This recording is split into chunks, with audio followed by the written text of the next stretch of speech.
예수님께서 계시는 그 동네 근처에 혼례가 있었습니다.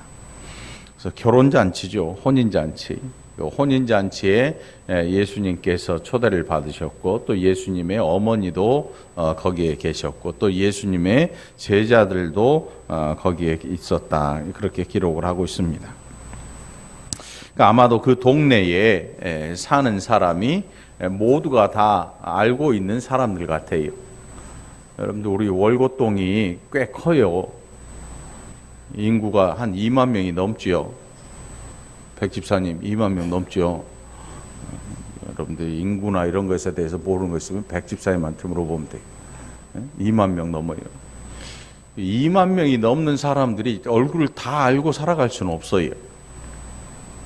그럼에도 불구하고 교회 출석하는 분들과 그 주변에 있는 분들을 우리는 다 알고 살아가지요. 어떤 분은 얼굴을 알고, 어떤 분은 이름도 알고, 어떤 분은 어떻게 사는지도 알고, 또 어떤 분은 숟가락이 몇 개인지도 알고, 뭘 좋아하는지도 알고, 뭐 여러 관련된 분들이 서로 얼굴을 알고 살아가요. 그러니까 예수님께서 계시던 이 갈릴리 가나에 혼례가 있었는데, 그 혼인잔치에 잔치를 베푼 연회장이라고 하는 이 사람이 이 잔치에 초대를 했으니까 아는 사람 초대하지. 여러분, 모르는 사람 초대합니까? 뭐 얼굴 한두 번 봤다고 잔치자리 초대하지는 않을 거 아니에요. 한동안 그런 것 때문에 아주 힘들어하는 시절이 있었어요. 뭐 한 악수 2번 하고 3번 하고 인사 좀 하면 갑자기 막 이 청첩장이나 초청장을 내미는, 굉장히 부담이지요. 얼굴 2번 봤는데 나 자식 결혼해 막 악수하고 갑자기 막 친한 척하고 미치는 거지. 갈 수도 없고 안 갈 수도 없고. 요즘은 이제 그렇지 않지요. 예수님 당시에도 초청할 만한 사람들이 초청되었을 거예요. 그런데 아마 그 수가 굉장히 많았던 것 같아요. 그 이유 보면 예수와 그 제자들도 혼례의 청함을 받았더니 포도주가 떨어졌다. 여러분, 사람 초청해 놓고 음식을 조금 장만하는 사람이 어디 있겠어요? 그것도 혼인잔치에 많은 사람들이 올 것을 뻔히 알고 있는데, 생각해 볼 때 초청한 사람들의 잔치가 이미 시작되었고 이미 많은 포도주가 소진된 것 같아요. 여기에 보면 포도주만 떨어졌지 다른 음식 떨어졌다는 이야기는 안 나오잖아요. 요즘은 뷔페에 가면 음식이 끝없이 나오죠. 끝없이 나온다고 그거 끝없이 먹다가 큰일 나죠. 끝없이 먹다가. 그래서 제일 화나는 데가 어디냐면 뷔페. 아직도 저기 맛있는 게 있는데 내가 정말 좋아하는 음식이 있음에도 불구하고 못 먹어. 왜냐하면 이미 배가 차버렸거든. 사람이 기껏해야 먹을 수 있는 시간이요 20분이면 끝나요. 그러니까 많이 먹는 사람들, 또 혹시 또 나 뷔페 가면 본전을 빼야지 하는 사람들은 20분 안에 내 배에 들어가는 음식의 신호가 내 뇌까지 전달되는 그 시간이, 나 배부르다 이제 포만감을 느끼는 시간이 여기서 여기까지 가는데 20분이 걸려요. 20분 안에 막 밀어 넣어야 돼. 배가 이만큼 해지면 20분 후에 스톱 하는 신호가 여기서 온단 말이에요. 그냥 막 먹는다고 해서 배가 바로 부른 게 아니야. 배가 물질적으로 채워져서 부른 게 아니고 내 뇌에서 이제 주인님 그만 드시지요. 죽을 것 같아요. 이 신호가 오는 순간 숟가락을 놓고 사람들이 거의 대부분 후회해요. 조금만 먹을 걸. 그러니까 뷔페가 싫어. 뷔페 가는 게. 나이가 들수록 아마 여러분들 느낄 거예요. 중요한 이야기는 지금 예수님께서 초청받은 그 혼인집의 이야기. 다른 음식 떨어졌다는 이야기는 없고 포도주가 떨어졌어요. 그렇다고 해서 이 사람들이 무슨 주당이냐, 포도주만 드립다 부어대는 주당이냐, 그렇진 않은 것 같아요. 많은 사람들이 와서 잔치가 오래 지속되고 이미 그 잔치가 시작되어 있고 많은 사람들이 포도주를 마시고 또 흥에 겨워 있고 또 축하해 주는 자리니까 여러분들 막 혼인집 가서 대성 통곡하면서 우는 사람 없잖아요. 다 즐겁게 축하해 주고 뭐 이런 사람들 있죠. 진상이라고 하는 사람들은 안 그래요. 이름이 진상이 아니고 행동이 그런 사람들이 있어요. 막 잔치자리 가서 막 울면서 통곡을 하고 막 슬픈 이야기를 해대고 막 엉뚱한 이야기를 펑펑 쏟아내고 사람들 기분을 확 상하게 하는 그런 분들도 있기는 해요. 그런데 예수님께서 계시는 이 잔치집은 그런 사람은 없는 것 같아요. 모두 다 흥에 겨워 있고 지금 모두 다 즐겁게 잔치에 참여하고 있어요. 그러니까 포도주가 떨어질 수밖에 없지요. 포도주가 많은 사람들이 와 있고 잔치에 흥이 돋아졌으니까 사람들이 포도주를 먹고 음식을 먹고 하다 보니까 포도주가 벌써 동인하게 됐어요. 잔치집에 포도주가 떨어졌어요. 여러분 무슨 일이 생길 것 같아요? 잔치집에서 포도주가 우리가 생각하는 뭐 소주, 맥주 이런 거하고 다르지요. 이곳에서는 거의 음료수와 같은, 그래서 일상적으로 물 대신에 혹은 또 뭐 식사할 때, 여러분 외국에 식사하는 자리 보면 와인이 곁들여지잖아요. 아마 이 사람들도 와인을 먹는 것이 습관화된 것 같아요. 그러니까 예수님께서 제자들과 함께 이 6월절 전에 만찬을 하시면서 마지막 만찬 때에 포도주를 마시잖아요. 아마도 포도주가 그들의 생활에 거의 일상적인 그런 뭐 값이 뭐 엄청 비싼 이런 게 아니고 일반 서민들이 식사나 뭐 늘 먹을 수 있는 그 정도의 음료수에 가까운 형태로 있었던 것 같아요. 자, 그렇게 흔한 포도주인데 떨어지고 말았어요. 많은 사람들 때문이었는지 어땠는지 우리는 그 이유를 잘 알 수가 없습니다. 아무튼 이 주인은 최대한 성심껏 준비를 했겠지요. 많은 사람들 초청했으니까. 그럼에도 불구하고 이 포도주가 동인하고 말았습니다. 그때 예수님의 엄마가 예수님한테 저들에게 포도주가 떨어졌대 이렇게 막 이야기를 해요. 포도주가 떨어졌대.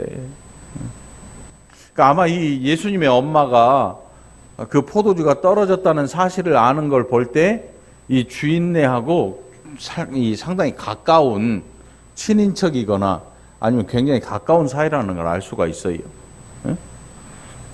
우리 권사님들은 서로 집 형편을 다 알아요. 냉장고가 몇 개 있는지, 청소를 했는지 안 했는지, 뭐 김장할 때 몇 포기 했는지 다 알아 다. 아마도 이 마을에도 예수님의 어머니도 이 집안 사정에 대해서 잘 알고 있는 것 같아요. 뭘 보고 알 수 있냐면 하인들을 불러가지고 야 여기 예수라는 내 아들이 있는데 시키는 대로 해라 이렇게 말할 수 있는 정도니까 아마도 하인들도 그 사람을 알고 예수의 어머니를 알고 예수의 어머니도 그 집안 형편을 잘 알고 있는 것 같아요. 뭐 뜬금없이 가가지고 남의 집 가가지고 하인들 불러가지고 야 시킨 대로 해 이렇게 하는 사람은 없잖아요. 서로 잘 알고 있는 그런 아주 자연스러운 관계에서 일어난 일인 것 같아요. 오늘 보니까 예수님께서 예수의 어머니가 예수에게 이르되 저들에게 포도주가 없다 이렇게 말씀하실 때 예수님께서 여자여 나와 무슨 상관이 있나이까 내 때가 아직 이르지 아니하였나이다.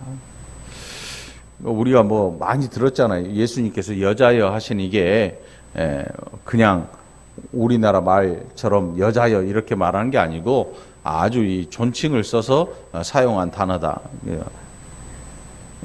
그러니까 예수님께서 우리 여러분 어때요? 그냥 자연스럽게 좀 생각해 보면 될 것 같아. 아들한테 우리 엄마가 나한테 야 저기 뭐 음료수 떨어졌대.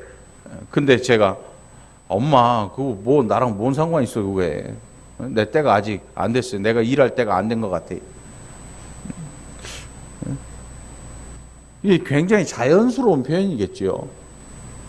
예수님께서는 지금 자신의 공생의 사역에 대한 이야기를 하고 있고, 공생의 시작에 대한 말씀을 하고 계시고, 예수님의 어머니는 이 잔치자리에 포도주가 떨어진 것에 대한 이야기를 하고 계시고, 아무리 성경을 봐도 요한복음 2장에 이 가나의 혼인잔치의 이 내용을 계속 읽다 보면, 읽어봐도 예수님의 어머니가 지금 예수님한테 야, 너 포도주 만들어내라, 이런 뉘앙스를 가지고 말한 것 같지는 않아요. 어느 누구도 지금 어떤 엄마가 아들한테 없는 포도주를 네가 만들어내라 이렇게 말할 수 있는 엄마가 어디 있습니까? 없죠. 그저 예수님에게 야, 이 집에 포도주가 떨어졌대, 걱정스러운 말을 하고 있는 것 같아요. 걱정스러운. 예수님한테 딱 쳐다보면서 야, 포도주 떨어졌대, 네가 만들어내, 이렇게 말하는 엄마는 없어요. 아들이 어떤 신기한 능력을 가지고 있는지 이 예수님의 어머니는 이미 여러 증언을 통해서 알고 있지요. 근데 예수님한테 야, 포도주 만들어내, 이런 엄마는 아니란 말이에요. 이런 엄마가 아니에요.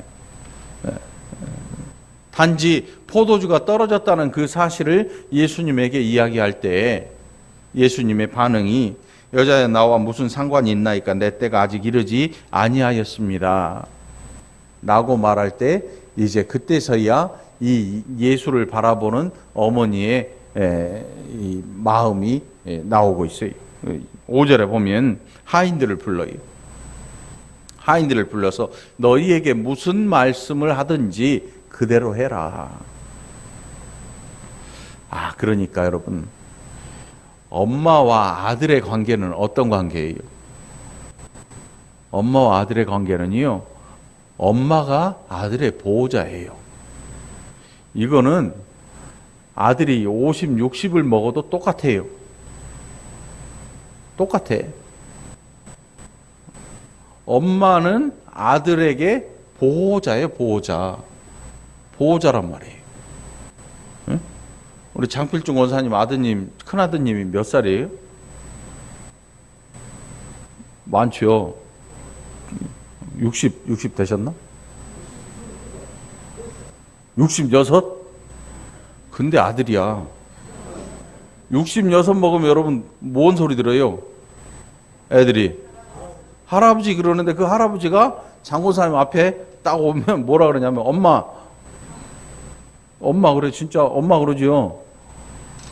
엄마 식사하셨어? 맛있는 거 사들고 오기도 하고, 아드님 가까이 계시니까. 엄마는 영원한 엄마야.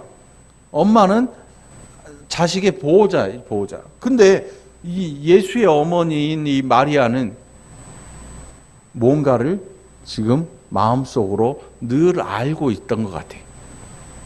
자신의 아들이 이 땅의 다른 아들들과 다르다는 사실.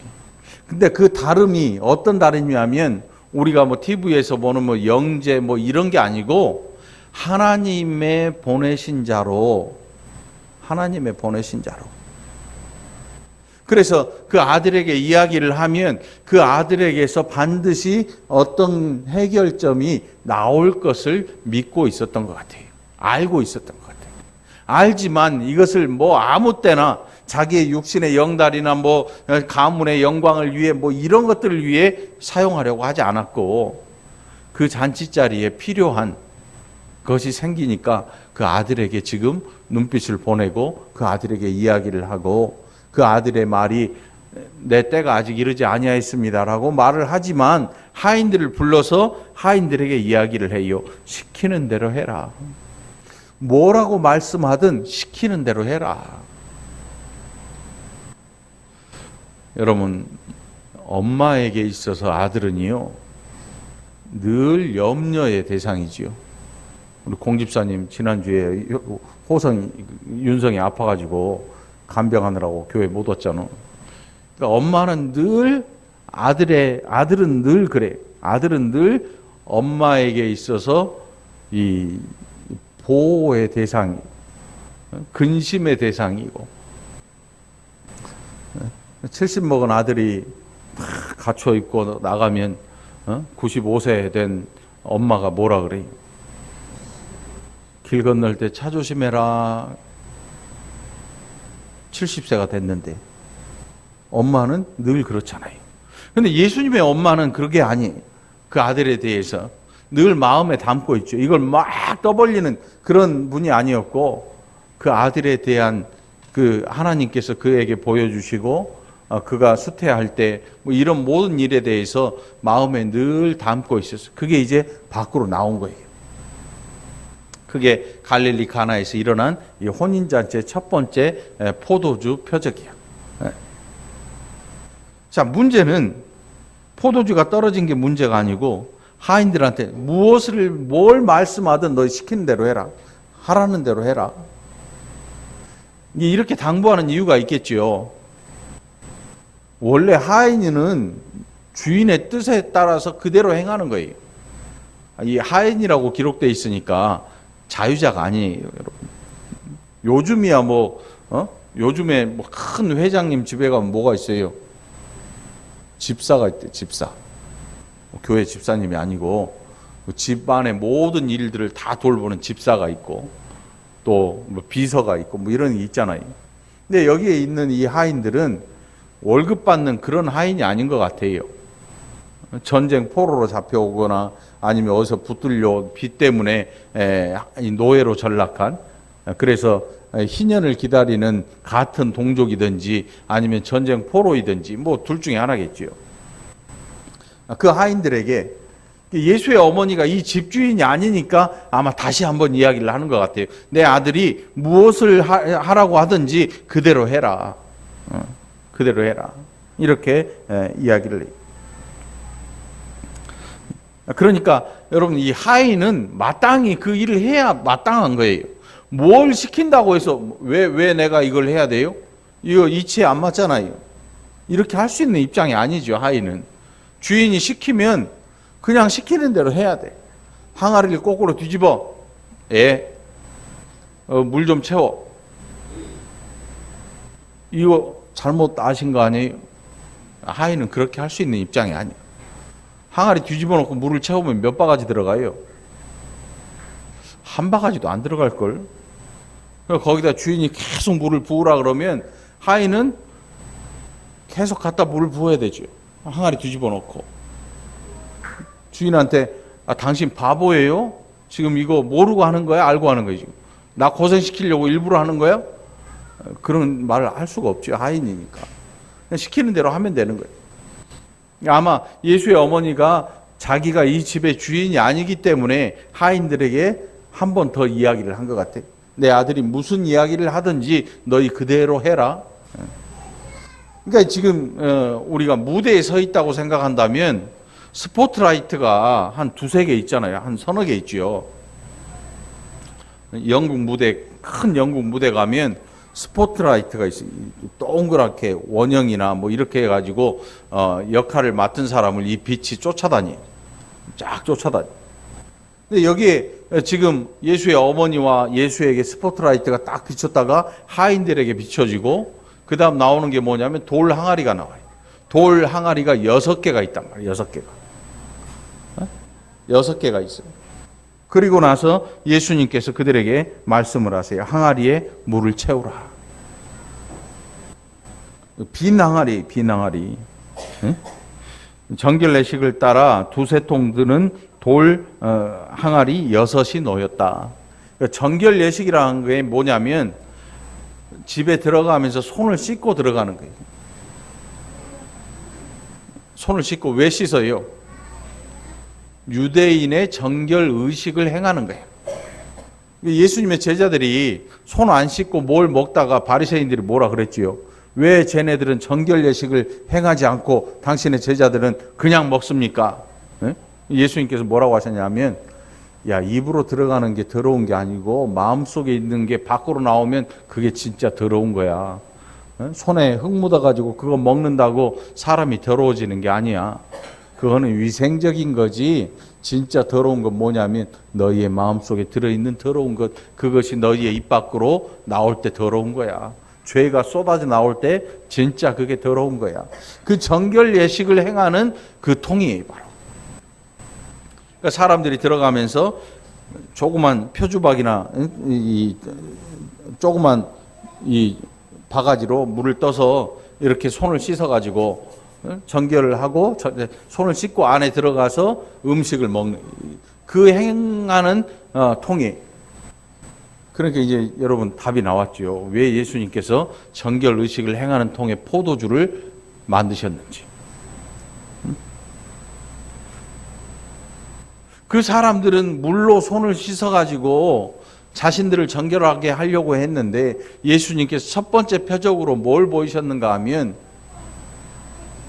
속을 정결하게 해라. 속을. 그 정결 의식을 행하는 통 안에 물이 들어있으면 손을 닦을 것이고 정결 의식을 행하는 통이니까 그 통에 물을 마시면 정결이 의식이 되는 거지요. 정결 의식이 되겠지요. 왜냐하면 그 통의 용도가 정결 의식을 행하는 통이니까.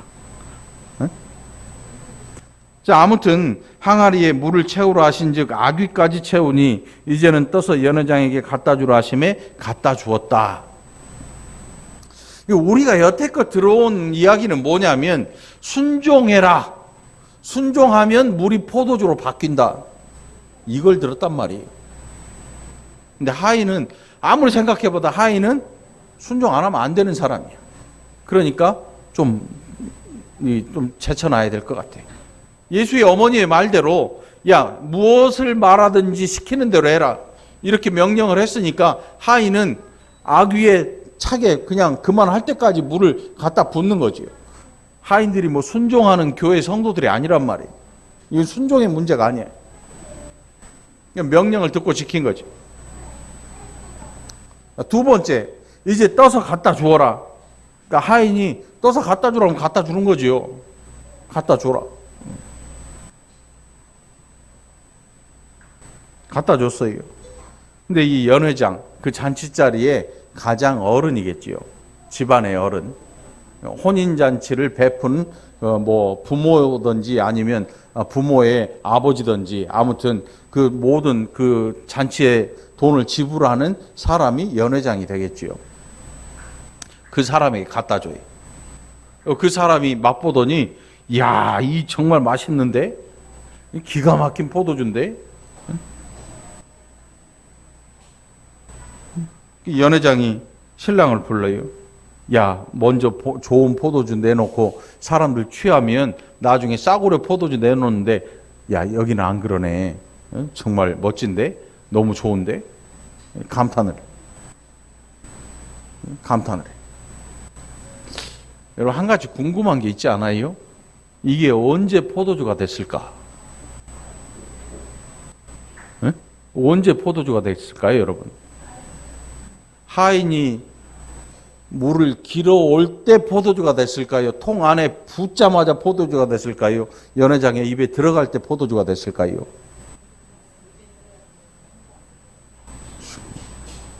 싸우면 안 돼, 이걸로. 이거 아무것도 아닌 거야.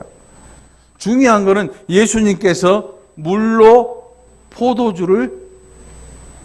물이 포도주, 이게 참 이 말이라고 하는 게 예수님께서 물로 포도주를 만드신 게 아니에요, 여러분. 그러면 예수님이 밀조업자가 돼요. 밀조업자잖아요, 물로 포도주를. 근데 여러분, 포도주에 물이 들어가요, 안 들어가요? 한 방울도 안 들어가요? 그럼 술에는 물이 있어요, 없어요?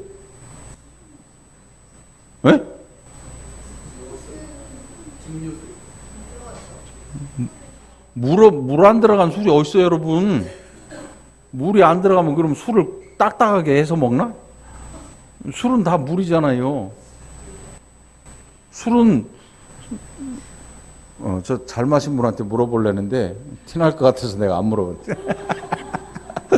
잘 드실 것 같은 분한테 내가 물어보고 싶은데 또 다 안 먹는 척 할까 봐 내가 못 물어보겠네. 술은 물이 들어가잖아요. 물이잖아요, 그게. 알코올도 물하고 희석했으니까 희석되어 있는 상태죠. 응? 아무튼 예수님께서 물로 포도주를 만드신 건 아니에요. 그럼 예수님 밀주업자가 되잖아요. 그럼 뭐라고 해야 되냐면 물이 포도주가 된 거야. 이게 달라요. 만들었다고 하는 것은 거기에 뭘 첨가를 하고 뭘 해가지고 물을 포도주로 만든 거고, 물이 포도주가 됐다는 것은 아무것도 안 했는데 물이 포도주가 된 거란 말이에요. 이게 말장난 같은데 굉장히 다른 거예요. 다른 것. 사람은 창조를 할 수가 없어요, 여러분. 창조라고 하는 것은 아무것도 없는 데서 뭔가를 있게 하는 게 창조예요. 그래서 우리가 하나님을 부를 때 창조주 하나님이라고 하죠. TV에 우리나라 그 대통령, 전에 대통령이 창조개혁이라고 그랬잖아요. 창조개혁. 창조란 말 자체를 사람들이 쓰면 안 돼요. 이게 극교만이 돼. 창조라고 하는 것은 아무것도 없는 상태, 그 상태에서 눈에 보이고 손에 잡히는 뭔가가 태어나고 눈에 보이지 않는 것조차 생성되는 거예요. 그걸 창조라 그래요. 창조. 예수님께서 물이 포도주가 되게 하셨어요.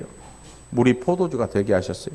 그런데 이 물이 포도주가 되게 하신 사건은 여러분, 이걸 해가지고 거기에 있는 사람들이 막 그 잔치를 더욱 즐기고 막 뭔가 어마어마한 인생의 변화가 있고 이런 내용이 아니잖아요. 여러분 한번 보세요. 1절로 11절까지 기록된 거기서 끝나버려요. 그 이상 뭐가 있는 게 아니야.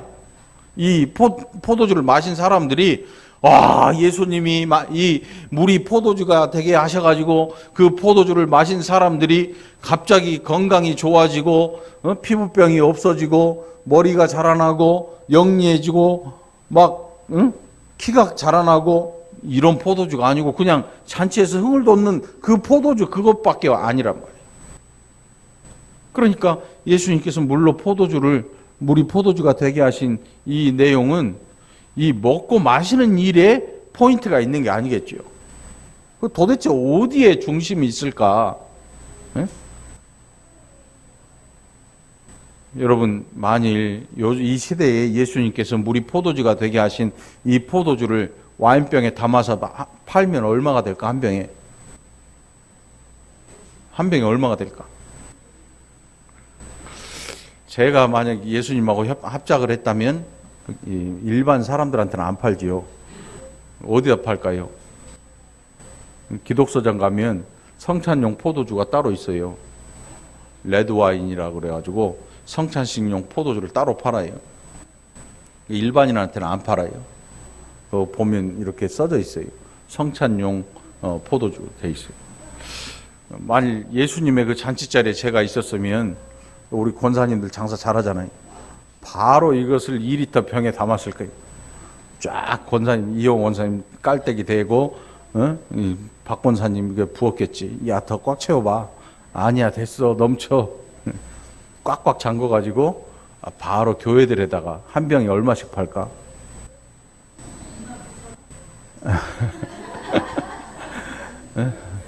29,900원? 아니. 여러분, 도대체 여러분 이 값이 있겠어요? 예수님이 만든 거고 물이 포도주가 된 건데 값이 있겠냐고. 아마 강남에 있는 어마어마한 대형 교회들에서 우리 100병만 주시오. 주문 바로 들어올 거예요. 한 병에 100만 원이든 200만 원이 살 테니까 주시오. 근데 이 성경에 기록된 게 1절부터 11절까지 기록된 내용 중에 이 포도주가 특수한 포도주에서 먹은 사람들이 막 뭐가 돼가지고 이랬다는 내용 아무것도 없어요. 그 잔치가 끝나요. 중요한 거는 그 잔치 자리에서 흥이 깨지지 않고 주인이 개망신 나가지 않고 사람들이 투털대지 않고 그 잔치 자리가 끝까지 유지되고 끝났다는 거예요. 어마어마한 사건이 일어난 게 아니에요. 사실은요, 어마어마한 사건인데도 불구하고 사람들이 그냥 먹어 마셔버린 거예요. 이 엄청난 걸 그냥 마셔버린 거라니까, 여러분. 진짜로 그런 사람 있어요. 500년 묵은 산삼을 산에서 캐왔는데, 그래가지고 정성스레 딱 해놨는데 애가 오더니 홀랑 주워 먹어버렸대. 마음속으로 돈 계산하고 있는데 이 얼마를 받아야 되나, 1억을 받아야 되나, 임자만 잘 만나면 2억도 받을 텐데 하고 있는데 애가 오더니 배고파 먹어버렸어요. 아들이 2억을 꿀꺽 삼켰어. 이걸 어떻게 해? 죽일 거야, 살릴 거야? 예수님께서 물을 포도주가 되게 하셨는데 그 포도주는 여러분 어떤 포도주겠어요? 비싼 거예요? 안 비싼 거예요? 싸고 비싸고의 문제가 아니고 이런 포도주는 지구상에 없는 거예요. 지구상에 이 포도주는 여기 말고 가나에 말고는 없는 포도주야. 그 포도주를 사람들이 잔치하면서 마셔버렸다니까. 홀라당 마셔버렸어. 홀라당 마셔가지고 잔치가 끝났어요. 예수님도 다 이제 뿔뿔이 흩어져 돌아가고 말았죠. 자, 성경에 뭐라고 기록하고 있는가 하면 예수께서 이 첫 표적을 갈릴리 가나에서 행하여 그의 영광을 나타내심에 제자들이 그를 믿으니라. 사도 요한이 성경을 기록하면서 이 포도주, 첫째 표적인 이 포도주를, 물이 포도주 되게 하신 이 사건을 기록하면서 요한이 하고자 하는 이야기는 바로 이거예요. 그의 영광을 나타내심에 제자들이 그를 믿으니라. 이게 뭐냐면, 그러니까 이 앞에 나온 순종해라, 그릇을 준비해라, 이거는 이런 내용의 이야기가 아니고, 예수님의 어머니가 예수님에게 믿고 부탁을 하고 막 믿음이 흔들려서는 안 된다, 이런 내용이 절대 아니고, 뭐냐면 예수님께서 갈릴리 가나에서 첫 표적을 나타내심에 제자들이 그를 믿었다. 이게 중요한 거예요. 첫 표적을 왜 나타내십니까? 예수님의 표적의 목적이 뭐냐면 내가 누구인가를 사람들에게 알려주는 일입니다. 예수님의 첫 표적이, 모든 표적들의 목적은 우리들이 갖고 있는 이 재주들의 목적은 뭐냐면 나를 봐, 이거예요. 내가 누구냐가 아니고 나만 봐, 이거예요. 마술하는 사람들 있잖아요. 유명한 마술사들 카드가 손에서 수백 장이 튀어나와요. 이렇게 하면 카드가 쏟아지잖아요. 폭포처럼. 언제까지 할 수 있을 것 같아?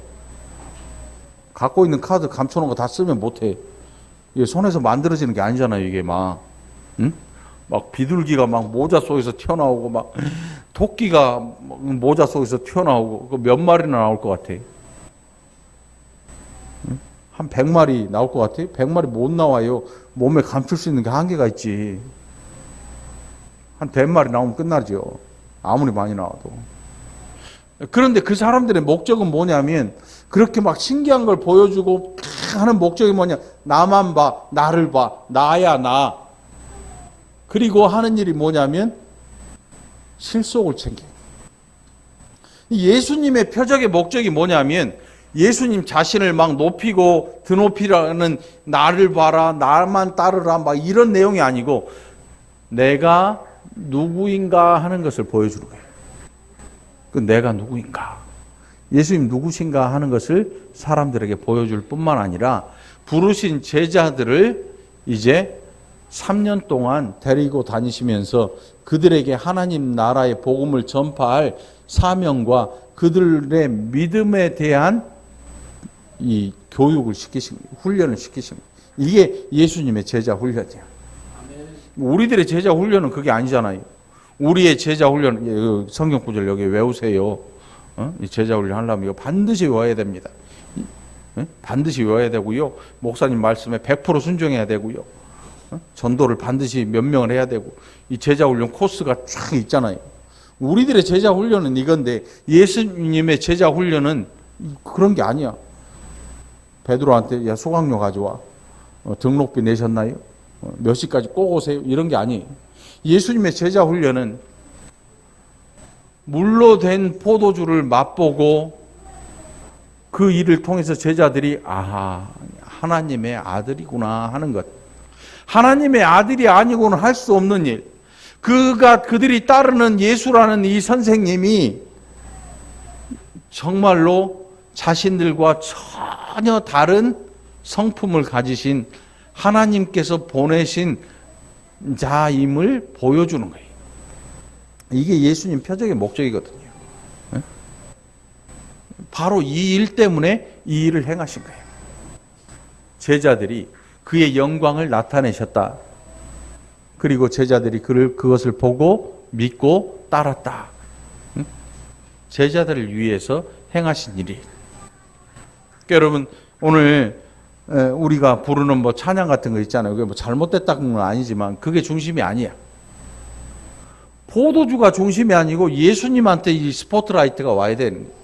그러니까 우리는 여태껏 뭘 봤냐면 불을 켜가지고 스포트라이트로 포도주가 되었다. 사람도 너도 변해가지고 물 같은 인간아 포도주가 되어라.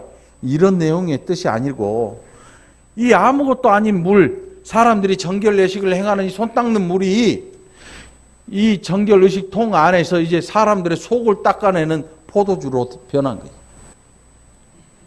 껍데기 닦지 말고 속 닦으라는 얘기. 껍데기가 중요하지 않고 마음 속을 정결히 하는 것. 정결의식통에 들어있는 이 포도주의 용도는 뭐냐면 이제는 잔치자리에 흥을 돋우는 포도주가 아니라 그 마음속을 정결케 하는 정결의식을 행하는 포도주였던 거예요. 예수님의 이 땅에 오신 목적이 뭡니까? 회복이에요, 회복. 여러분 예수님의 이 땅에 오신 목적은 뭐냐면 뭐 죽는 것, 부활하시는 것, 승천하시는 것, 이 모든 일련의 과정들을, 사역들을, 일들을 통해서 죄인들을 의인으로 회복시키시는 거예요. 회복이야, 회복. 응?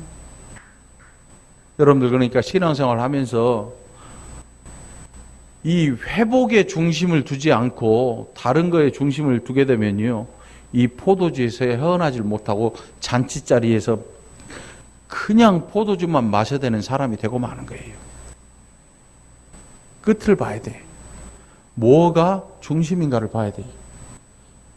우리의 신앙생활은 이 포도주 마시는 자리에서 안 떠나려고 그래요. 왜요? 제정신이 아니잖아요. 사람들마다 좋은 것을 먼저 내가지고 나중에 다 취한 다음에는 싸구려 포도주를 내는데 이 포도주는 끝까지 맛이 좋구나. 니네 집 포도주는 끝까지 맛이 좋아. 그러니까 우리는 여기서 떠나지 말고 이 포도주를 끝까지 먹어대자. 이렇게 신앙생활을 하면 제정신으로 신앙생활을 할 수가 없지요. 왜? 계속 마셔야 되니까. 알코올 중독의 특징이 뭐예요? 알코올이 그 사람을 지배하고 알코올 성분이 몸에 들어가지 않으면 아무것도 할 수가 없어요. 알코올 중독자의 특징이 뭐냐면 술이 깨면 취해. 알코올 중독자 특징이 뭐냐면 술이 알코올기가 몸에서 빠져나가면 취해. 그 사람에게는 맨정신인 상태가 취한 상태야. 알코올이 들어오면 멀쩡해져요. 그러니까 알코올 중독자는 술을 안 먹으면 하루 종일 자든지 막 이 술 내놓으라고 막 횡포를 넣는 거지. 네? 횡포를 내. 알코올 중독. 그러다 알코올이 들어가면 멀쩡해져요. 알코올이 들어가면 실제로 멀쩡해져. 그래가지고 저 사람 아까는 이상하던데 술 먹더니 멀쩡해졌네. 신앙생활을 잘못하게 되면 여러분 계속 취한 상태로 있게 돼요. 이게 무슨 뜻이냐면 예수님에게 스포트라이트를 비춰주고 예수님에게 그 스포트라이트가 비춰지는 그 예수님을 바라봐야 되는데 우리는 뭘 쳐다보냐면 순종한 하인들하고 돌 항아리하고 포도주를 먹는 그 자리를 쳐다봐요. 그 자리가 뭐 잔치자리가 흥이 돋아졌다 이런 거나 보고 있으니까 계속 취하고 싶은 거지요. 다른 가기 싫고 계속 막 뜨거운 찬양, 뜨거운 기도 막 쥐야쥐야 하는 이런 것에 길들여지고 결국 예수님은 보지 못하고 끝나고 마는 거예요. 우리의 잔치자리는, 진정한 잔치자리는 언제 베풀어지냐면 저 하나님 나라 영원한 그 천국 잔치에 우리의 잔치가 기다리고 있는 거야. 예수님께서 보여주신 이 가나 혼인잔치, 이 자리는 일시적인 자리야.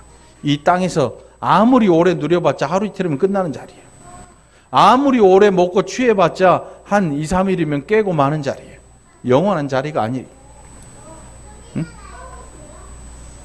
여러분들 오늘 신앙생활 하려거든 여러분들의 시선을 예수님에게 고정하게 되기를 축원합니다. 돌 항아리 필요 없어요. 물로 된 포도주 영원한 게 아니야.